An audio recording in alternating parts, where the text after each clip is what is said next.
Bueno, es una alegría y un placer para mí estar en este palacio tan bonito. Yo soy Diana y vengo a presentar a Fernando, que sin duda es una figura difícil de presentar, puesto que es un hombre polifacético donde los haya.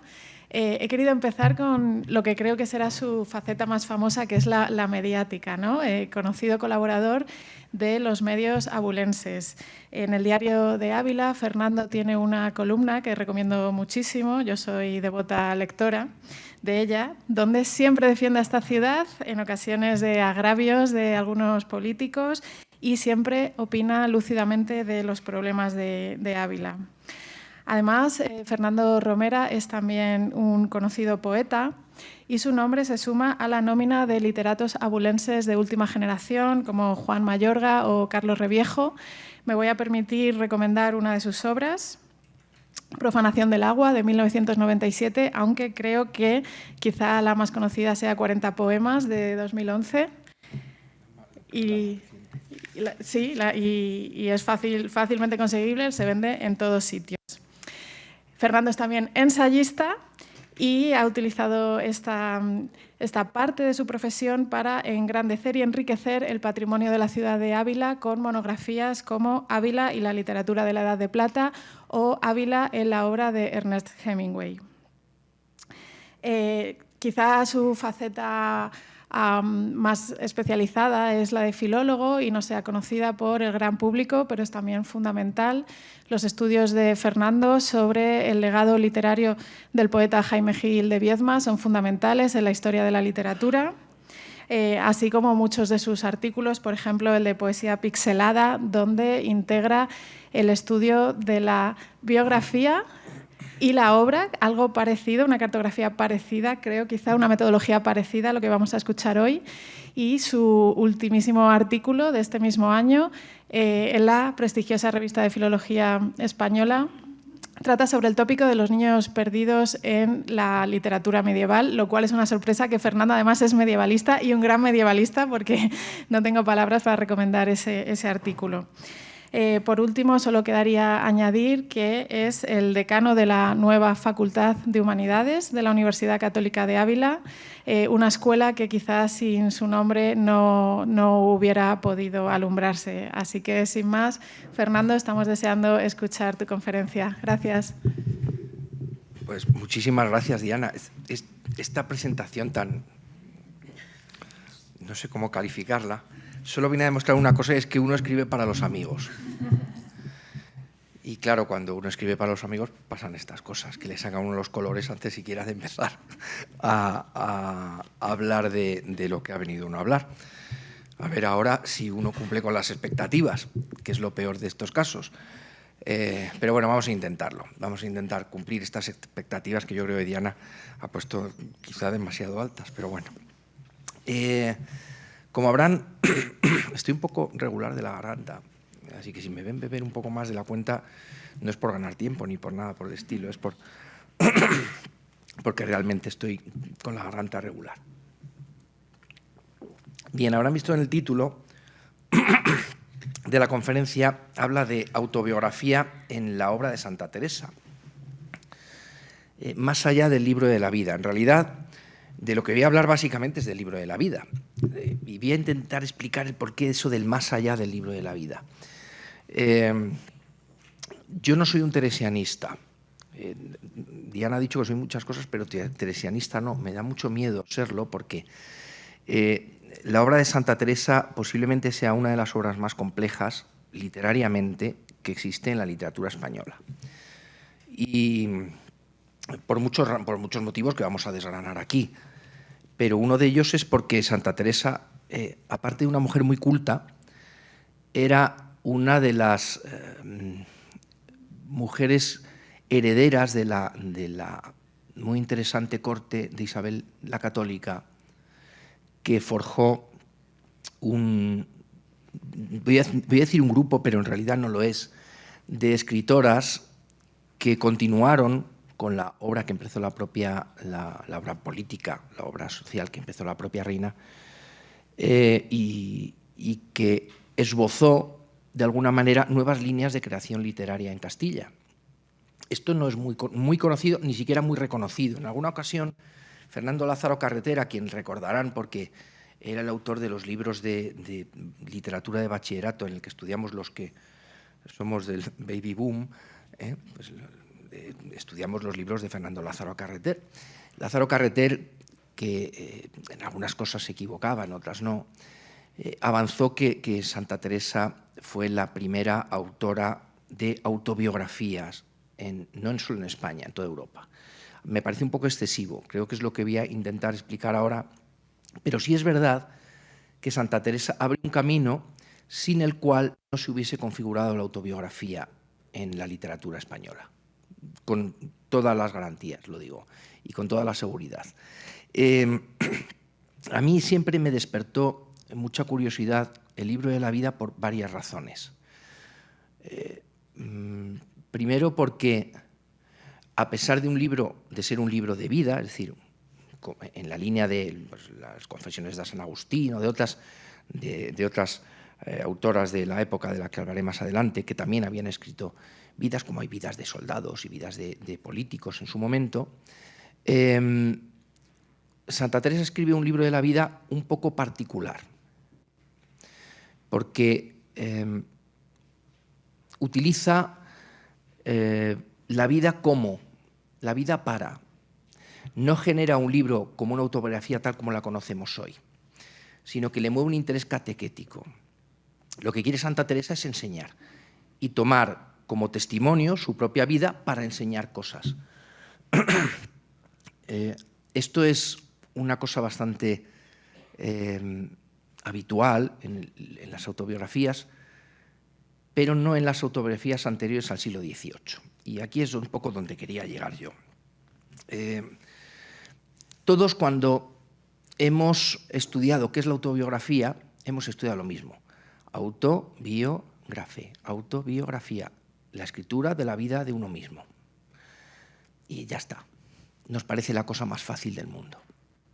Ya está, la escritura de la vida de uno mismo, uno se pone a escribir su biografía, hace sus memorias, que las hace todo el mundo, las ha hecho la duquesa de Alba, las ha hecho Lola Flores, pues todo el mundo es capaz de escribir su autobiografía, no tiene mayor problema ni complicación, solo es un ejercicio de memoria. Luego hablaremos de la memoria también. Pero esto no es tan sencillo, porque cuando hablo de autobiografía, primero son 3 palabras griegas, tengo la parte del grafé, que significa escribir. Y aquí me enfrento con un problema que son los géneros literarios. Y Santa Teresa, cuando escribe su autobiografía o aparente autobiografía, no está pensando en el género literario de la autobiografía como lo conocemos hoy. Está pensando en otras cosas. Está pensando en la multitud de libros de vidas que ella ha leído, entre las cuales están los libros de vidas de santos y está la vida de San Agustín. Claro, ¿qué piensa Santa Teresa cuando le dicen tienes que escribir tu vida? ¿Qué modelos literarios tengo yo? ¿Qué tiene que ver mi vida, humildemente hablando, con la vida de San Agustín o con las vidas de otras grandes vidas que se escriben en la época, como son las vidas de los soldados, que también hay unas cuantas, o vidas que son absolutamente literarias, como veremos, como la que escribe Christine de Pisan en La ciudad de las mujeres, un siglo antes aproximadamente? No tiene nada que ver. Los modelos que tiene Santa Teresa son modelos un poco difíciles para arrancar a escribir su propia vida. Eso en la parte del grafé, en la parte de la escritura. Pero luego está la parte de la vida. Y esto es mucho más complicado todavía. Tampoco nos lo planteamos nunca. Cuando hay que escribir la propia vida, tenemos que hacer un ejercicio de memoria. Santa Teresa, cuando hace el epílogo a sus obras, en la edición que ya había revisado Fray Luis, habla de lo duro que ha sido para ella enfrentarse a su memoria, a sus memorias, a sus recuerdos. Pero claro, escribir una biografía es enfrentarse a los recuerdos que ha tenido. Cualquiera. Santa Teresa se enfrenta a dificultades muy serias durante su vida y a enfermedades muy duras. Se enfrenta a muchas cosas, a la muerte de su madre. Hay que enfrentarse a eso y luego recordarlo. Es que eso, escribirlo y además darle un valor catequético es muy difícil. Estoy intentando poner en valor este libro desde una perspectiva literaria. Literariamente, lo que tenemos delante del libro de la vida de Santa Teresa es una absoluta joya de la evolución literaria del castellano. Yo no sé si esto, lo comentaba antes para televisión, preguntaban si todavía había muchas cosas que aprender de Santa Teresa, o que investigar de Santa Teresa. Efectivamente hay muchas cosas, lo que pasa es que se ha escrito tanto que ya no sabemos si lo que decimos se ha escrito ya o no. Es imposible estar al tanto de todo lo que se ha escrito sobre Santa Teresa, pero realmente creo que sobre el libro de la vida y la virtud literaria que tiene y la dificultad literaria que encierra, se ha escrito poco, porque es, repito, una dificultad asombrosa. Bueno, pues Santa Teresa recoge sus memorias y empieza a escribir el libro de la vida. Pero les voy a poner enfrente de un espejo para que piensen ustedes en esta dificultad. Esto no es para que se pongan delante del espejo antes de tiempo. Si ustedes tienen que escribir su propia vida, lo primero que van a tener es que recordar su vida. Cuando uno recuerda, no hace un ejercicio puramente histórico, hace una selección.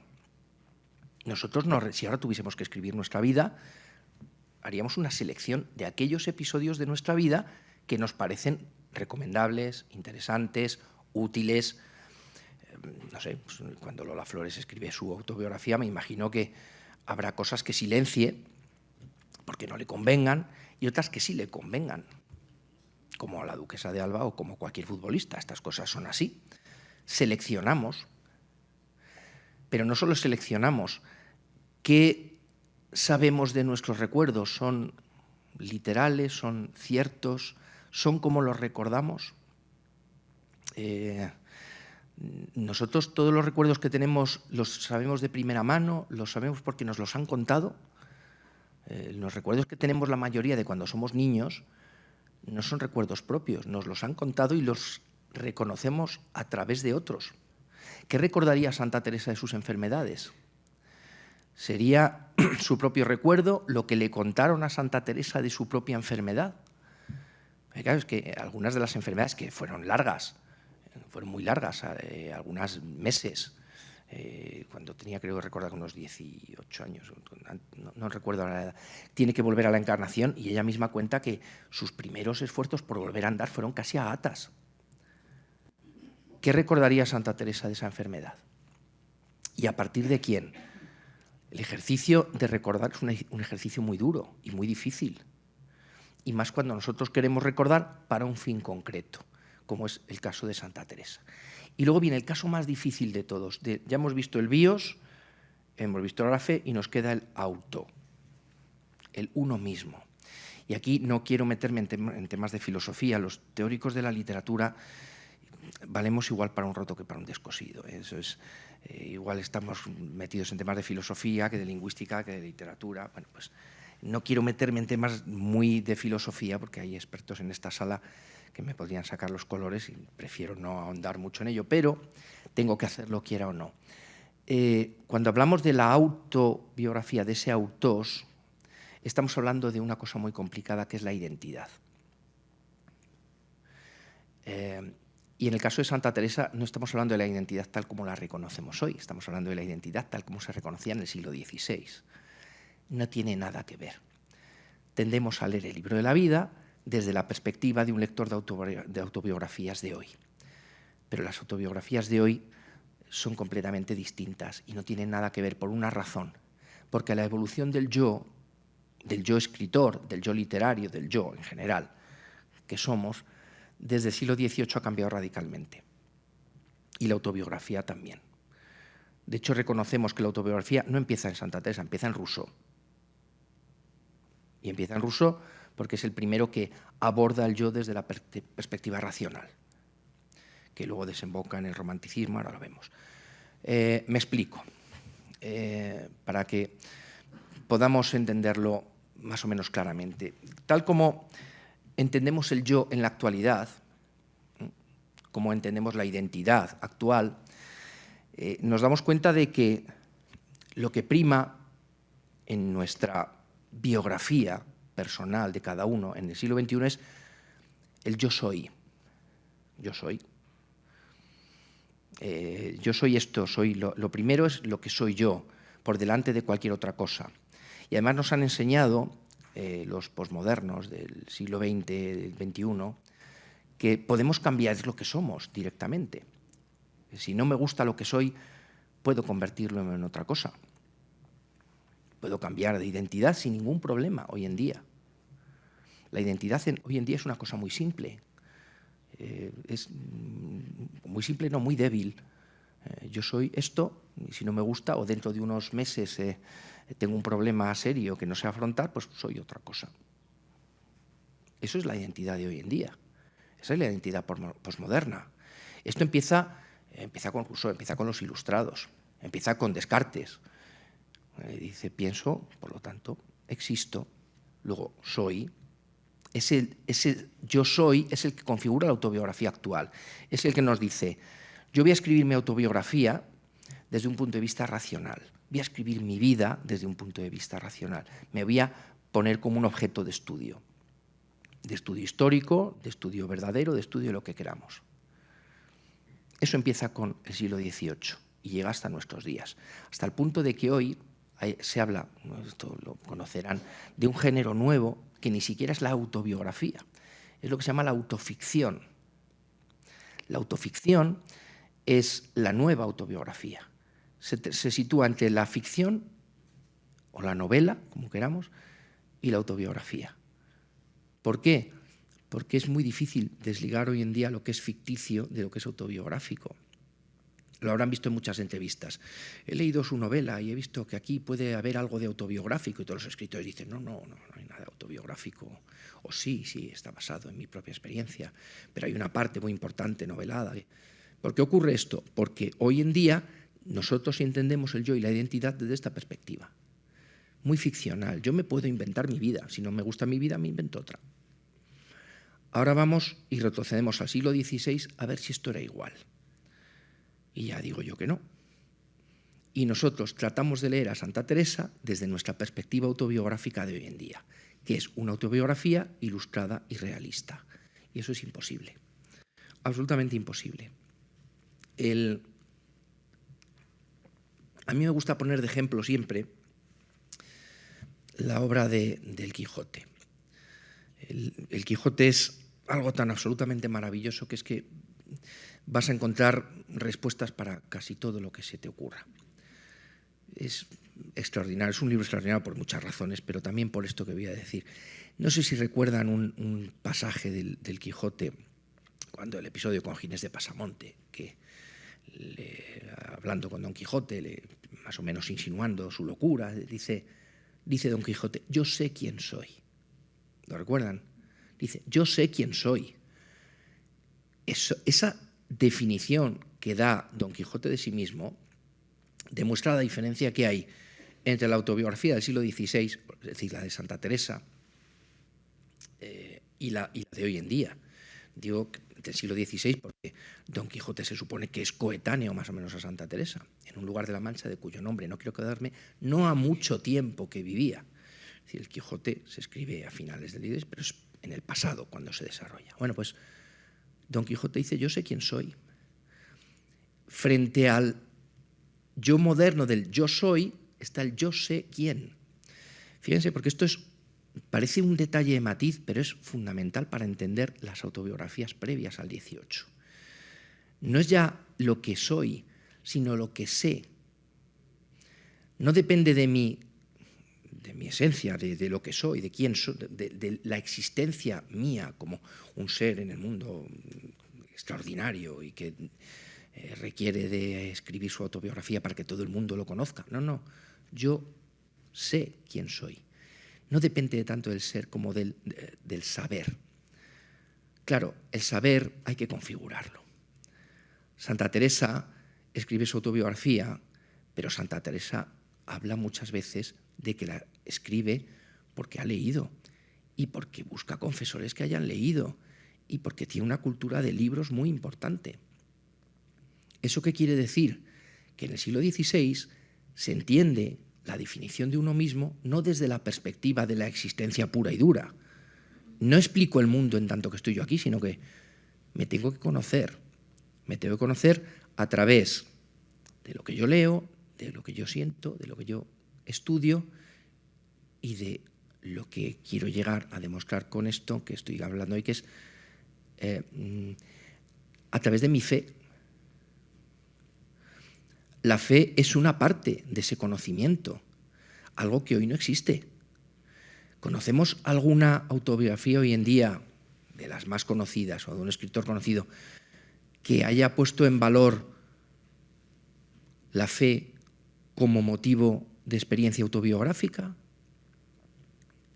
Si alguien lo conoce, por favor que levante la mano y me lo diga, se lo agradeceré enormemente, me dará una pista muy buena para seguir estudiando este tema. Pero por lo que yo sé, no. Esto no aparece en las autobiografías actuales. ¿Por qué?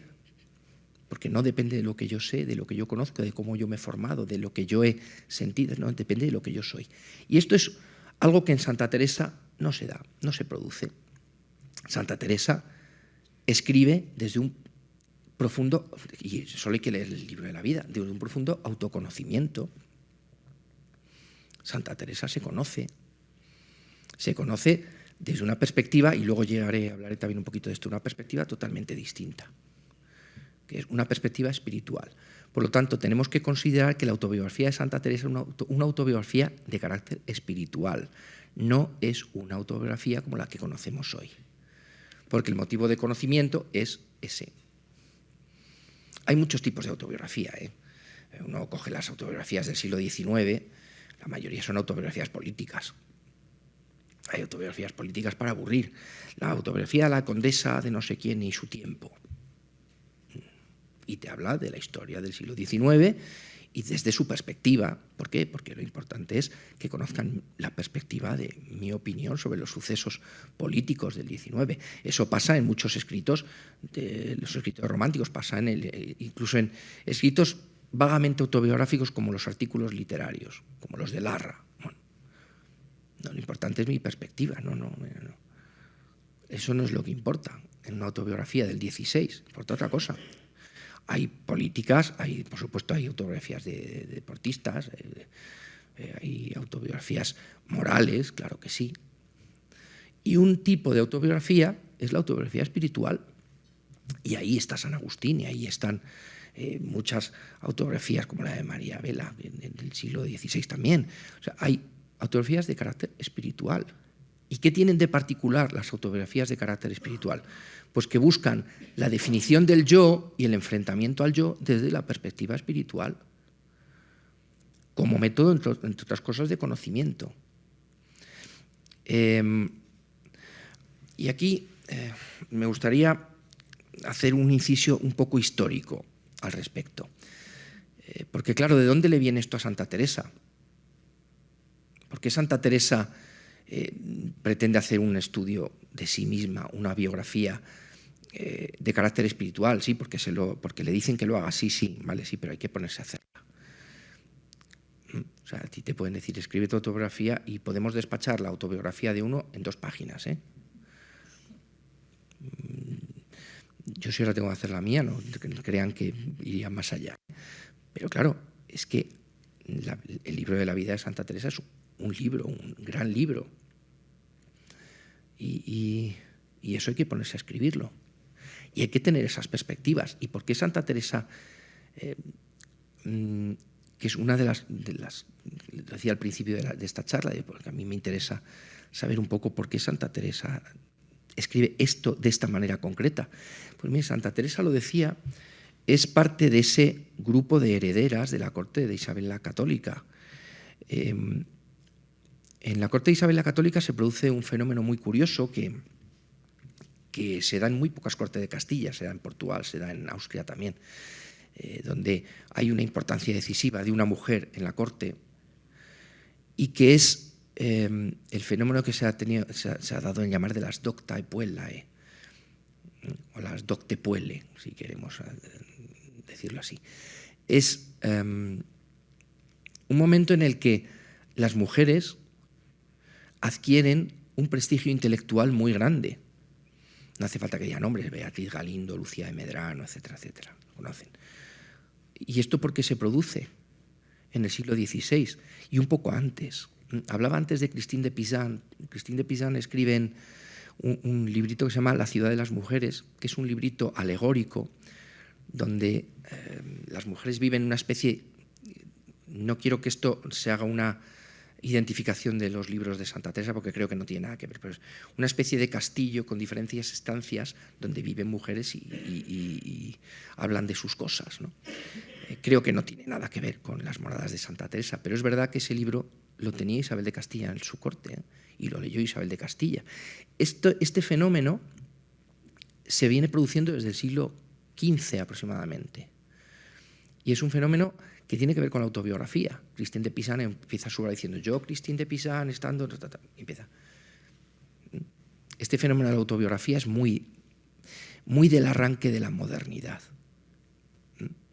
Y esto arranca en el siglo XVI aproximadamente, con eso llamamos el Renacimiento. Bueno, pues es que hay un grupo de mujeres que están en las cortes, que están apoyadas por las cortes, aquí en Castilla, que fue una de las grandes cortes modernas del siglo XVI en Europa. No crean que siempre Isabel de Castilla se la vende muy mal, como una reina a veces muy oscura.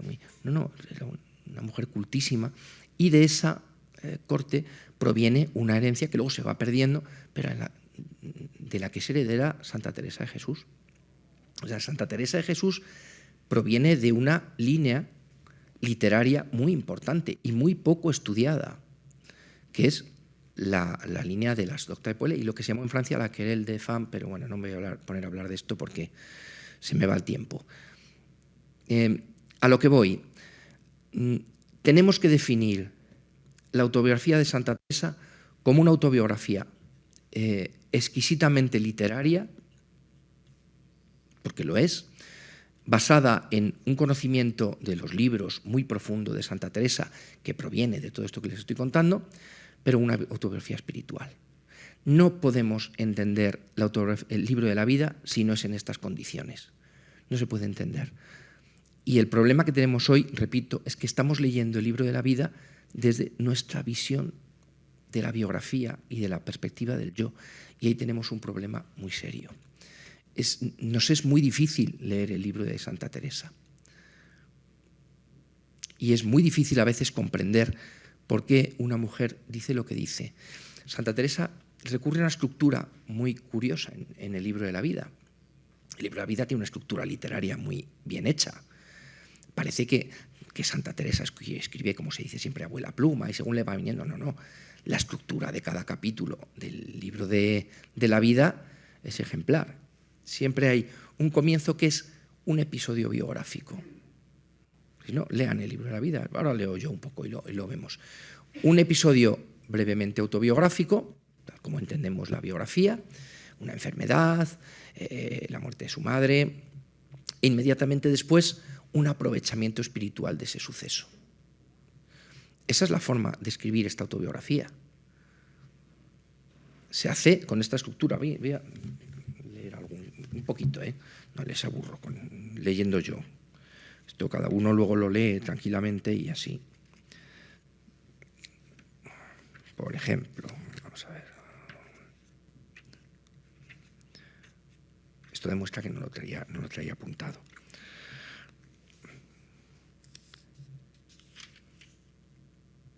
Por ejemplo, el capítulo 6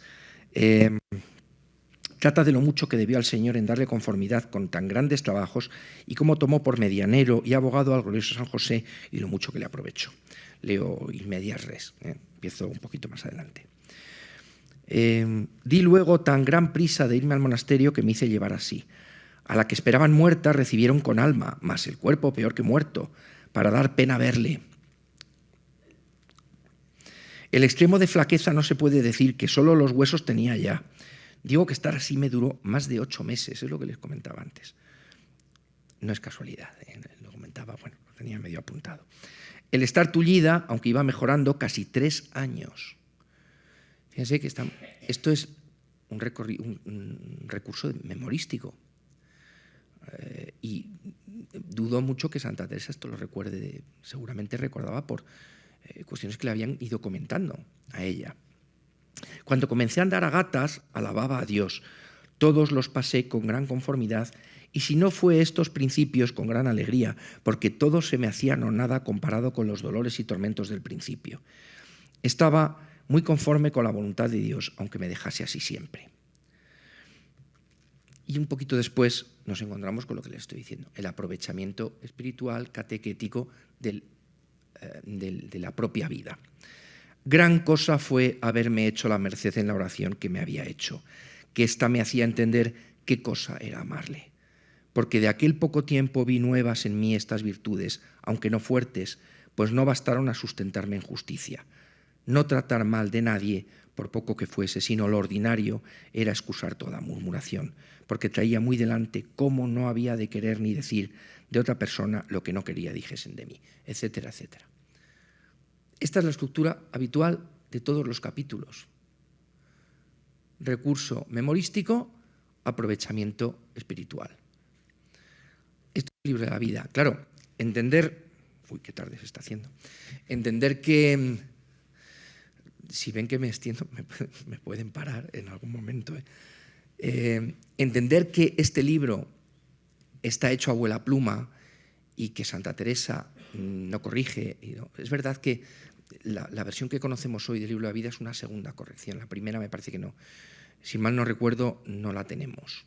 Es una segunda versión vagamente corregida, no del todo, pero ya con algunas correcciones. El libro de la vida es un libro literariamente muy bueno. No por todo lo que les he contado, que también, sino porque hay una fórmula literaria, que es verdad que no es original de Santa Teresa, pero está muy traída, muy bien traída, que nos lleva a través de un hilo argumental, que es la vida, pero nos va dando píldoras espirituales. Si no se entiende esto así, no se puede entender el libro de la vida de Santa Teresa. Quizá hoy lo que entendamos más desde un punto de vista autobiográfico, en el sentido que hoy entendemos, que es la perspectiva más histórica, podría estar el libro de las fundaciones. En el libro de las fundaciones sí podemos encontrar una perspectiva más histórica. Claro, el otro pie de la autobiografía, uno es la memoria, el otro es la historia. Nosotros tenemos una historia detrás, Santa Teresa tiene una historia detrás, que es la que nos cuenta. Pero en el libro de la vida no tiene tanta importancia la parte del aprovechamiento de la propia vida como pueda tener la propia historia. En las fundaciones quizás sí.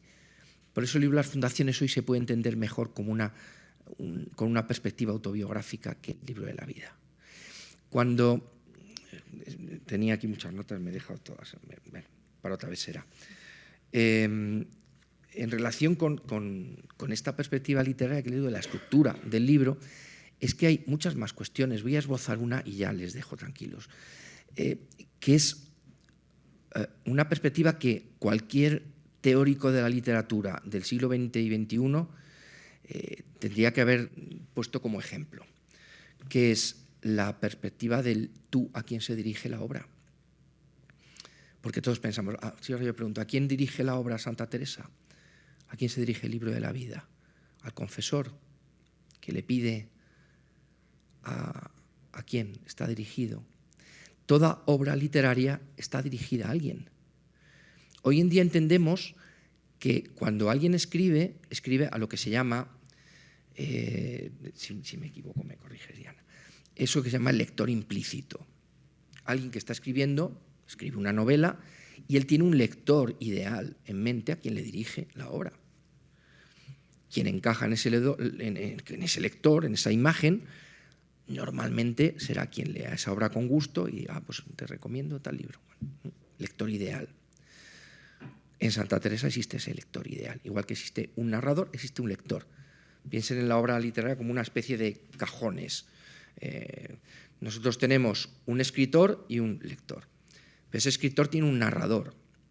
El narrador no siempre es el escritor. No siempre coinciden. De la misma manera que el lector no coincide con el lector ideal. Yo puedo coger un libro y decir, esto es un horror. Yo soy el lector de esa obra, pero no soy el lector ideal. esa es un poco la estructura de los planos de cuando se escribe un libro. Bueno, pues Santa Teresa tiene, lógicamente, alguien a quien dirige esa obra, quien se dedica, tiene un lector ideal, pero luego tiene un tercer tú, que es Dios. Lo llama de muchas maneras, su majestad, a veces solo como un tú, pero está constantemente interrumpiendo el tú narrativo, ese tú ideal, para decirnos que no, que aunque tú te creas que estoy hablando contigo, no estoy hablando contigo. Este libro no es para ti. Tú te estás creyendo, estos engaños literarios son maravillosos.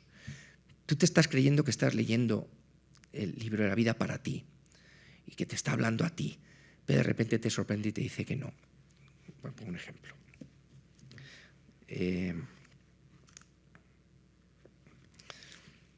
Estás leyendo y dices, bueno, pues lees. Y así jamás aconsejaría, si fuera persona que hubiera de dar perecer, que cuando una buena inspiración acomete muchas veces se deje por miedo de poner por obra. Que si va desnudamente por solo Dios no hay que temer, sucederá mal, que poderoso es para todo. Sea bendito por siempre, amén. Aquí Dios es una tercera persona. Tú entonces piensas que te está hablando a ti. Qué bien, qué provechoso para mí. De repente te dice, bastara, oh sumo bien y descanso mío, las mercedes que me habíais hecho hasta aquí. Y dices, anda, no, si no. Si el tú a quien se dirige esta obra no soy yo. Y este juego, que es un juego absolutamente literario, que luego aprovechará Cervantes, esto también se ha estudiado. Aquí no me voy a colgar galones, no voy a citar, pero se ha estudiado. Las relaciones que hay entre Cervantes y Santa Teresa son enormes. Enormes. Santa Teresa, Cervantes hace lo mismo. Si leen el Quijote, tú crees que te está hablando Cervantes como narrador y de repente te das cuenta de que no, que hay un narrador que se llama Cide Hamete Benengeli. Y dice, anda, pero si no está aquí Cervantes, claro, por eso habla de sí mismo tantas veces. Esto está en Santa Teresa. Es que Santa Teresa hace ese juego literario que es maravilloso, porque cuando tú sientes que está hablando contigo, que es la finalidad catequética de cualquier libro, ¿no? Enseñarte a ti, y tú te sientes conforme con esa lectura, de repente te rompe y te dice, no, que sepas que no eres tú, que es otro el que está leyendo esto. Mi lector ideal no eres tú. Esto es curiosísimo porque es avanzar siglos lo que se va a hablar luego en el siglo XXI, con la teoría que les acabo de decir. No, es que el lector ideal no eres tú. Hay otro lector ideal.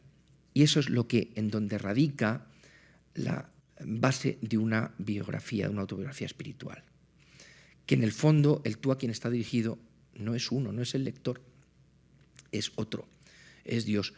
Y de repente nos encontramos con que todo el aparato catequético cobra sentido y cobra apoyo. Y a partir de ahí nosotros tenemos que leer la vida de Santa Teresa de otra forma. Y voy a parar, podría estar aquí un montón más, pero voy a parar, me he propuesto este tiempo y lo voy a parar. Lo que quiero explicar con esto, y al final tanto para llegar a esta conclusión, es que hay que intentar leer a Santa Teresa de otra manera.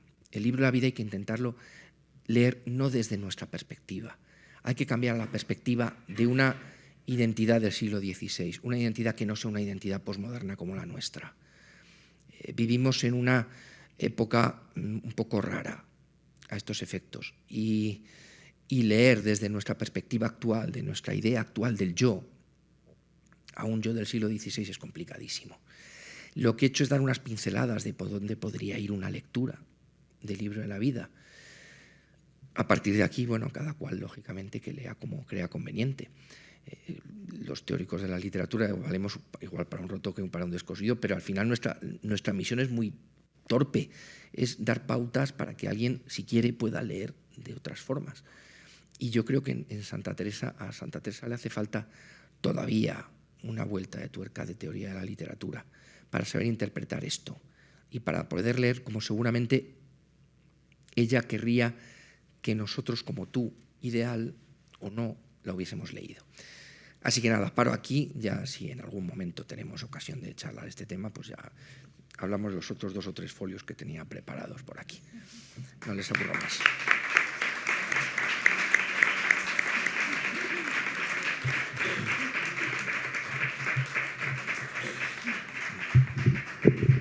Muchísimas gracias, Fernando, por esta charla tan interesante. No sé si alguien quiere hacer alguna pregunta. Y si no, yo sí, la verdad es que tengo... yo soy muy devota del libro de la vida, siempre me ha gustado mucho desde que lo conocí. De hecho, no sé por qué no se lee en la secundaria, ¿no? No se lee hasta la universidad. Y estoy totalmente de acuerdo contigo, aunque puede parecer que no tiene una versión muy contemporánea el libro de la vida. Yo creo que sí, porque nunca me había dado cuenta de que Santa Teresa tiene una prosa muy, no solamente visual, sino también casi leyéndola puedes oler, puedes tocar, puedes sentir, o sea, escribe con los 5 sentidos.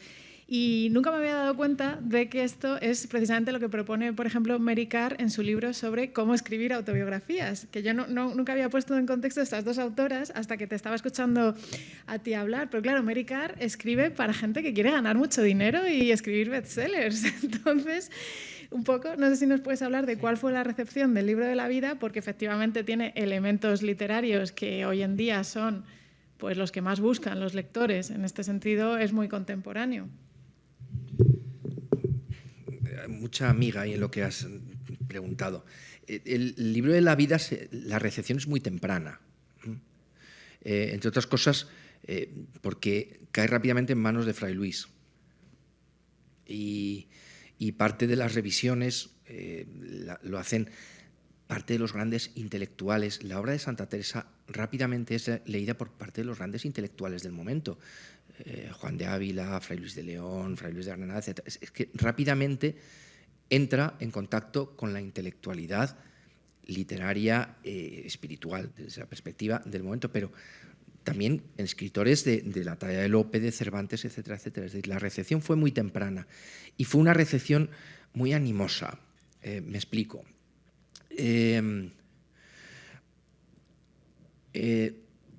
Cuando muere Santa Teresa, que ya muere en loor de santidad, no se dice olor de santidad, se dice loor de santidad, pero bueno, eso es otro tema. Muere en loor de santidad, es decir, en alabanza de santidad, en demostración de santidad. Y lógicamente su obra rápidamente se publica, o se distribuye en círculos intelectuales. Sobre que es una obra muy visual, claro. Parte es verdad que proviene de la tradición del momento. Estamos hablando del comienzo de la modernidad. Si nosotros leemos el primer Renacimiento, casi esa transición entre la Edad Media y el Renacimiento, que puede suponer, por ejemplo, un texto semi-autobiográfico como son las coplas de Jorge Manrique, pasa lo mismo. Ese gusto por lo visual, por lo metafórico, por las comparaciones con los sentidos, proviene de la propia literatura de la época, o sea, no es exclusivamente teresiano. Pero es verdad que en Santa Teresa esa parte tan humana prima mucho. La mística castellana es profundamente divina a fuerza de ser muy humana. Es que no se puede entender la mística de Santa Teresa sin pensar en la humanidad, la enfermedad, el gusto por yo qué sé, por dar de comer un día de fiesta. Está María Jesús por ahí, ¿verdad? Lo hemos hablado algunas veces. Tráigame usted unos pichones que vamos a celebrar no sé qué día, para que en el convento se coma un día. Ese gusto por la cotidianidad en Santa Teresa es permanente y no se puede entender la relación con Dios desde otra perspectiva que no solo la cotidiana. Por eso esta estructura del libro de la vida. Por eso pongo un ejemplo de mi vida, que es un ejemplo cotidiano, es un ejemplo del día a día, pero tiene una perspectiva de carácter espiritual. Eso es la mística castellana, eso es también de alguna manera San Juan. San Juan, igual que Santa Teresa, la estructura para hacer los poemas son coplillas, son cancioncillas que han oído. Gran parte de los estribillos provienen de canciones populares. El vivo sé vivir en mí, posiblemente sea parte de una canción popular. Retomar eso y darle una perspectiva espiritual es una de los grandes avances de la mística castellana, de los grandes descubrimientos. Es como si hoy cogiésemos, ¿qué les digo yo? Pues una canción de...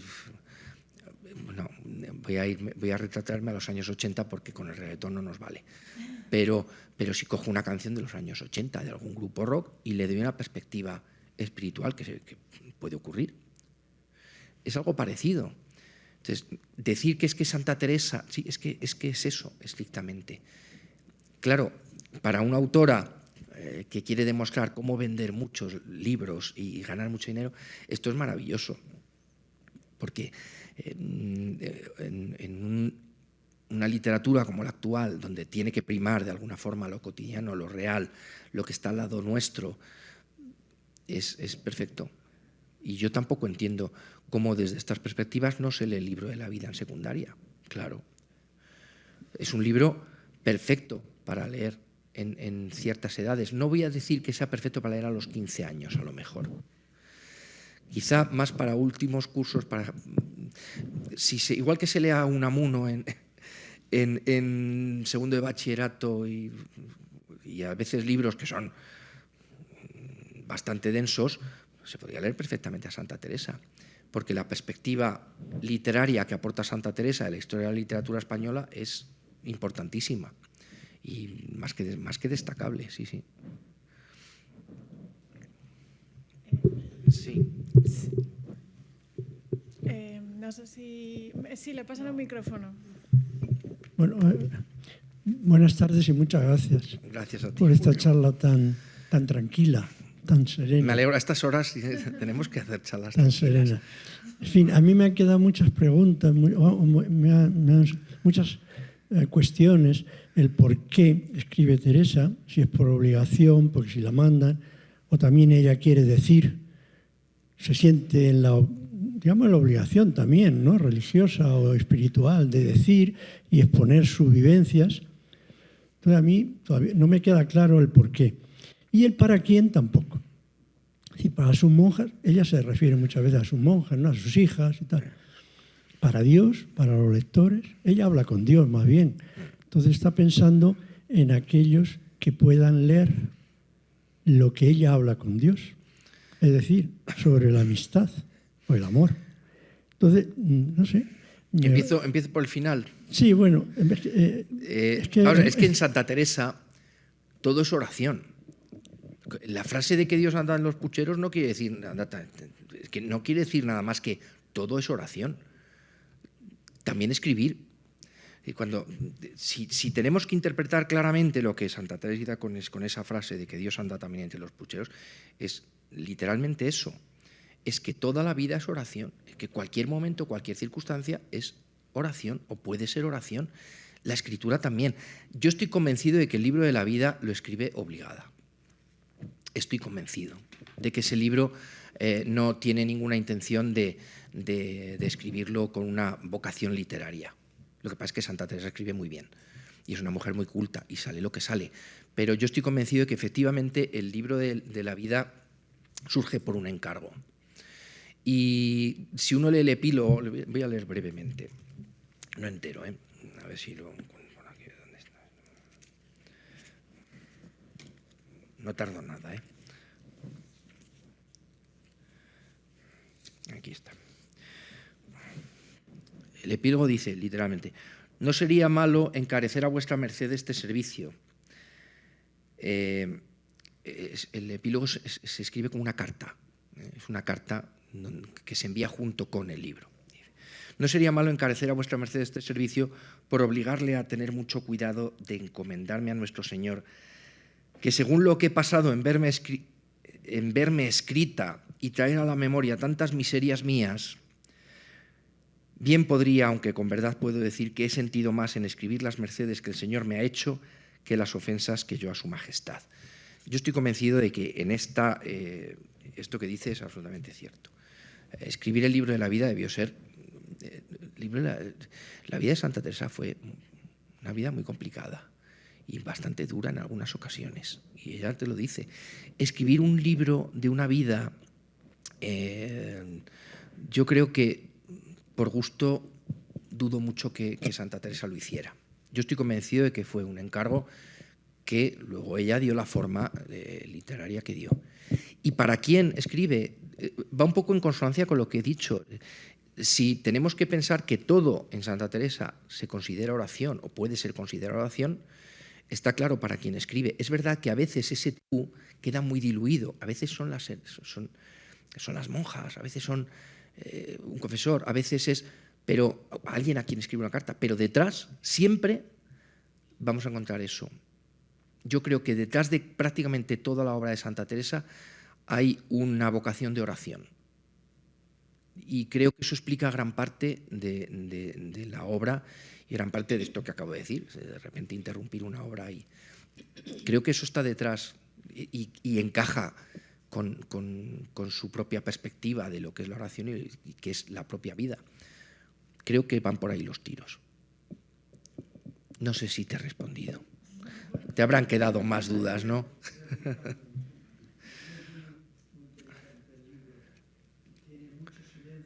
Sí.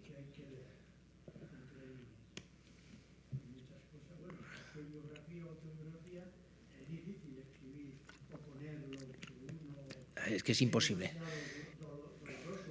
Vamos a ver, es imposible escribir toda la vida, porque toda la vida no la podemos escribir, tenemos que seleccionar.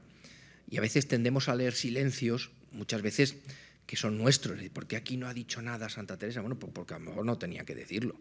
También es verdad eso, que a veces vemos silencios donde no los hay, otras veces sí. Pero yo creo que Santa Teresa cuenta exactamente lo que quiere contar. Y poco se deja en el tintero.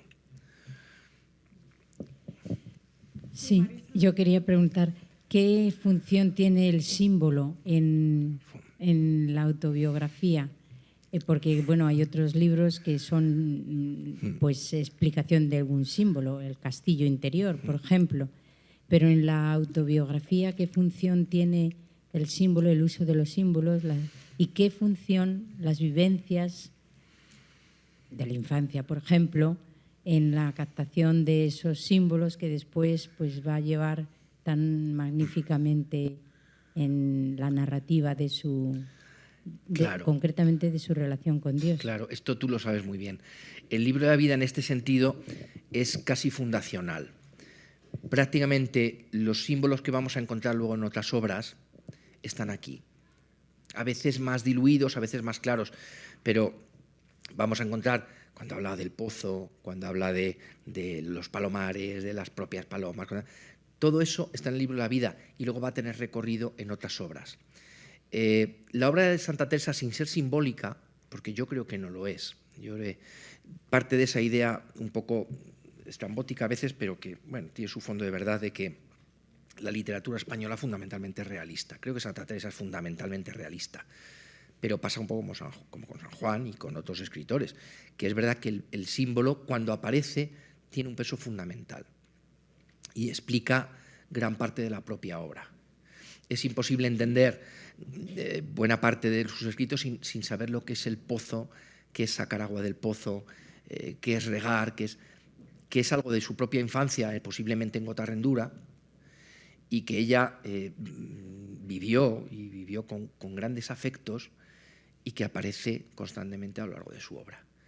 Creo que en ese sentido el libro de la vida es, repito, un poco fundacional. Todos esos símbolos van apareciendo aquí y van teniendo luego un desarrollo, o han tenido un desarrollo previo en otros libros, en otras cartas. Pero sin ser la obra de Santa Teresa fundamentalmente simbólica, o entendemos bien los símbolos que nos va mostrando o no entendemos la obra de Santa Teresa. Y son símbolos, como todo símbolo, pluridireccionales. A veces se nos quedan cosas en el tintero. Saber lo que significa exactamente el pozo en la obra de Santa Teresa, y a veces se nos pueden quedar detalles que habrá que ir investigando, pero sí. Creo que tiene una importancia decisiva, como pasa en casi toda la producción mística, por una razón muy simple. Una experiencia mística es inefable, no se puede explicar. Tenemos que recurrir a un artificio lingüístico. Y eso es la literatura, un artificio lingüístico, no es otra cosa. Entonces tenemos que recurrir a artificios lingüísticos. La lengua por sí sola nos lo permite, porque no necesitamos el mundo para hablar del mundo. Yo ahora puedo hablar del mercado grande y no estoy en el mercado grande. No lo necesito tener delante. Imagina esto trasladado a la experiencia mística. El lenguaje me da posibilidades de hablar de algo que no tengo, pero que me ha pasado. Y puedo recurrir a un lenguaje simbólico, porque es uno de los recursos propios del lenguaje para estos menesteres. Entonces, claro, en el caso de Santa Teresa, como es el caso de San Juan, es que es inevitable recurrir a símbolos. No se puede hacer de otra manera. Respecto de catequesis, ¿cuál era su preferencia? Yo no sé si es una cuestión ya de preferencias. Hay dos, tiene relación con lo que decía del tú. Todo libro que tiene una intención catequética puede ir dirigido a un público muy variado. En principio, esa catequesis nos llega a nosotros. ¿Pensaba Santa Teresa que fuese llegar a los lectores del siglo XXI? No lo sabemos. No lo sé. Yo creo que esa no era su intención, evidentemente. Yo creo que era una intención muy cercana. Eran la gente que tenía más cercana, los lectores más cercanos que pudiera ver de su propia obra, las propias monjas, las propias carmelitas, poco más allá. Estoy convencido. No creo que hubiese una intención mayor. Lo que pasa es lo que pasa con toda la literatura, que uno escribe y no sabe a quién va a llegar. Eso mismo seguramente le pasó a Cervantes cuando escribió El Quijote, y es lo que le pasa a Santa Teresa. La intención catequética está, y es permanente, y hay un deseo de enseñar siempre, desde la vida propia, desde la perspectiva propia. ¿Con qué recorrido, con qué intención? Ahí ya sí que no me atrevo a meterme. No me atrevo. Claro, es lo que decíamos antes, en un libro de autobiografía, ¿quién es el que? ¿Qué sabemos exactamente? Y más desde la perspectiva actual. Claro, ¿es biográfico un evangelio? ¿Los evangelios son biográficos? ¿Son catequéticos? Hombre, hay biografía. Claro que hay biografía. ¿Pero es un libro biográfico, un evangelio? No, evidentemente no. No es biografía en el sentido literario, genérico de la palabra. Pues con Santa Teresa pasa un poco igual. Es un libro de... Hay catequesis detrás, hay enseñanza detrás, pero ir más allá es complicado. Yo no me atrevería. Ya lo he dicho al principio, yo no soy teresianista, que se me perdonen los errores que pueda cometer hoy, pero... Gracias, Fernando. Yo también creo que has arrojado luz sobre aspectos que yo nunca me había planteado. Por ejemplo, lo de cómo pensamos hoy en la identidad y cómo lo pensaba ella. Y yo cuando me acerqué a la obra de Santa Teresa, que creo que fue pues a la edad que tú has dicho, pero no a la vida, al camino de perfección, el problema mayor con el que me encontré creo que fue el lenguaje. Y creo que, no sé, cualquier estudiante de esas edades o de la universidad que hoy en día, o cualquier persona que se acerca a la obra, yo me planteo que quizá sea más el lenguaje que esta cuestión de la identidad, aunque no creo que sea una cuestión menor, o sea, creo que también influye. No, para nada. Y yo te preguntaría así algo concreto, ¿no? O sea, tú recomiendas, que veo que tienes las obras completas, ¿no? ¿Alguna edición concreta que pueda? Sí, o sea, yo también con eso disfrutaba. Ahora, bueno, ahora cuento una anécdota al respecto. Claro, el tema del lenguaje no es menor. Cuando pensamos en que lo que se nos hace difícil de Santa Teresa, las obras de Santa Teresa, es el lenguaje, es que no pensamos solo en el lenguaje como léxico o como gramática. Es que el lenguaje es portador de cosas. El lenguaje es portador de una visión del mundo, de una perspectiva que es la perspectiva propia de Santa Teresa y la de su tiempo. Y cuando pensamos en el lenguaje es que a veces se nos escapa todo eso. Uno escribe y habla en una situación comunicativa y en un momento preciso, en un tiempo y una situación. ¿Cómo nos ponemos en el momento y en el tiempo de Santa Teresa? Y ese es el problema del lenguaje, no solo el léxico. Es que hay veces que te está diciendo determinadas frase Santa Teresa, o te está, lo que decía María Jesús, te está hablando de determinados símbolos que es que hoy no tenemos. ¿Cuánta gente hoy se acaba de un pozo con un mulo? Y es un tema lingüístico, ¿eh? Claro que es un tema lingüístico. También es un tema lingüístico porque la referencia del lenguaje ya no existe. ¿Y cómo nos acercamos a una mujer del siglo XVI con una perspectiva del siglo XXI? Eso es un tema lingüístico, fundamentalmente. Sobre la recomendación, yo recomendaría a mí esta obra, además tengo 2 ejemplares iguales. La edición de Monte Carmelo está muy bien. Yo manejé, cuando yo hice mi tesis doctoral, que fue sobre autobiografía, por eso les dije que podía haber contado muchas cosas y haberles aburrido muchísimo. Yo manejé una edición, ahora no recuerdo quién hizo esa edición, de 1830. Unas obras completas de 1830. Si alguien, no las presto, pero se las puedo enseñar si a alguien interesa. Es una edición que no se encuentra ya, pero es una edición que a mí me gustó mucho manejar, aparte porque los que tenemos una cultura libresca nos gusta mucho el papel antiguo. ¿Qué le vamos a hacer? Pero además es que todavía se aprecia en las notas y en el tratamiento del prólogo, etcétera, etcétera, una cercanía temporal mayor con Santa Teresa que la nuestra. Es decir, todavía entendían las cosas de otra forma. Hoy necesitamos un aparato crítico como el que tiene este libro enorme. Pero es que necesitamos ese aparato crítico, si no, no entendemos nada. Cuando coges un libro de hace 100, 200 años, se nota que para muchas cosas no hacía falta ese aparato crítico, que la gente lo entendía. Y a mí me gustó mucho leer a Santa Teresa en ese libro de esa época. Manías, como cualquier otra, pero es verdad que aportaba unos matices muy peculiares. Y sobre recomendarlo, repito, si hay que recomendar esta lectura a gente joven, tiene que ser una edición que tenga un cierto aparato crítico, si no es imposible leer a Santa Teresa y entenderla medianamente.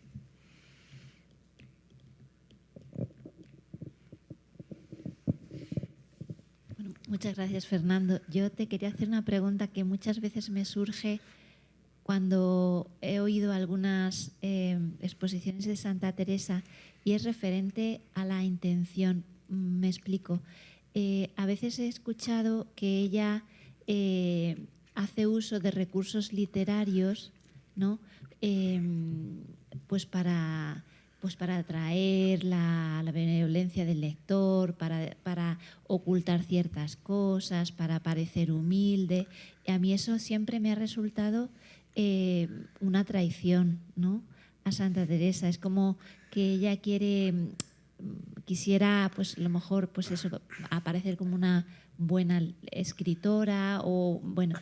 Y yo te quería preguntar si la maravilla desde el punto de vista literario de su obra, digamos, es como una añadidura que le viene dada por su bagaje literario, por todas sus lecturas, pero que sus intenciones son siempre, digamos, pues con toda pureza de intención, ¿no?, de decir la verdad, de mostrarla, y como ella dice, y si me tienen que mandar a la Inquisición, que me manden, porque yo estoy con la verdad por delante, ¿no? Claro.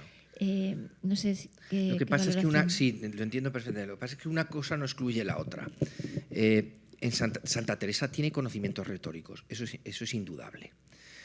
Lo que citas exactamente es una figura retórica que se usa mucho en la Edad Media y se sigue usando en el Renacimiento, que es la captatio benevolentia, y que se usa y se sigue usando. Cuando uno empieza con una cierta modestia, no, bueno, perdónenme, yo voy a hablar de... No sé, yo creo que he empezado así también. Es simplemente un recurso retórico que está en Santa Teresa, por supuesto, está clarísimo, es un recurso retórico que emplea Santa Teresa, pero emplea en contadas ocasiones. Tendemos a pensar que es que Santa Teresa está diciendo constantemente, no, yo mire, es que no, yo escribo, yo soy una pobrecita. No, lo utiliza en contadas ocasiones. Santa Teresa sabe escribir y utiliza los recursos literarios que conoce, porque muchas veces es inevitable. Es decir, cuando un escritor escribe, hay una cosa que se llama la intertextualidad. Indudablemente terminas recurriendo a textos que has leído. Y muchas veces los recursos literarios aparecen solos. Yo creo que en Santa Teresa está. Eso no excluye nada. El libro de la vida tiene ese tono, pero es el tono general de la obra. El tono lo aportan muchas cosas, no solo la estructura literaria ni los recursos literarios. El tono es inevitable. En los años 70, generalmente los teóricos marxistas de la literatura hablaban de una cosa muy curiosa que era la muerte del autor. El autor ha muerto, ¿te acuerdas? El autor ha muerto. El autor no existe. Una vez que la obra está publicada ya te puedes desentender el autor no vale para nada, ha hecho su obra y se acabó. Pero esto es mentira. Quizá una de las grandes mentiras de la teoría de la literatura, el autor existe y se nota. Tú lees, lees a Delibes, coges otra obra sin que nadie te diga que es Delibes y tú sabes que está la voz de Delibes ahí. Y se nota. Y si a ti te gusta un autor, vuelves a buscar obras de ese autor. ¿Por qué? Porque está el idiolecto de ese hombre, de ese autor, está determinados recursos y eso lo buscas. Esa voz existe y eso es lo que llamamos a veces el tono, el estilo, no vamos a entrar en esos detalles. Y en Santa Teresa existe, es que hay un tono general en las obras de Santa Teresa, hay una voz peculiar de Santa Teresa que no está en el resto de escritores del siglo XVI. Eso es lo que demuestra la pureza de intención y de ánimo de Santa Teresa cuando escribe. No que en un momento dado utilice un recurso, utilice retórico, no lo utilice, sino que permanentemente lo estamos viendo en su obra. Y lo ves en los poemillas más sencillos y lo ves en el libro de la vida o en libros que tienen un artificio retórico más grande como pueden ser Las Moradas. El tono está siempre. Y sabes que estás, aunque nadie te haya dicho que estás leyendo Las Moradas de Santa Teresa, eres capaz de reconocer que es Santa Teresa quien está escribiendo ahí. Y eso es lo que hace verdaderamente auténtico a un autor, cuando se le reconoce, cuando hay esa voz y ese estilo particular. Y en Santa Teresa está.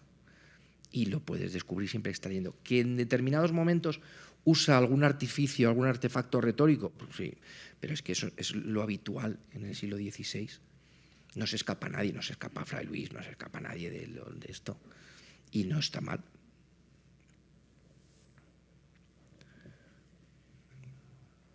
Bueno, pues yo creo que... Si no hay más preguntas, pues gracias, Fernando, por toda tu sabiduría y gracias por leer fragmentos en voz alta, que yo lo aprecio especialmente. Pues sin más, quiero invitar a todos los presentes a la próxima charla que tendrá lugar el 18 de abril. Será impartida por María Jesús Carravilla y el grupo de investigación de Gotarrendura.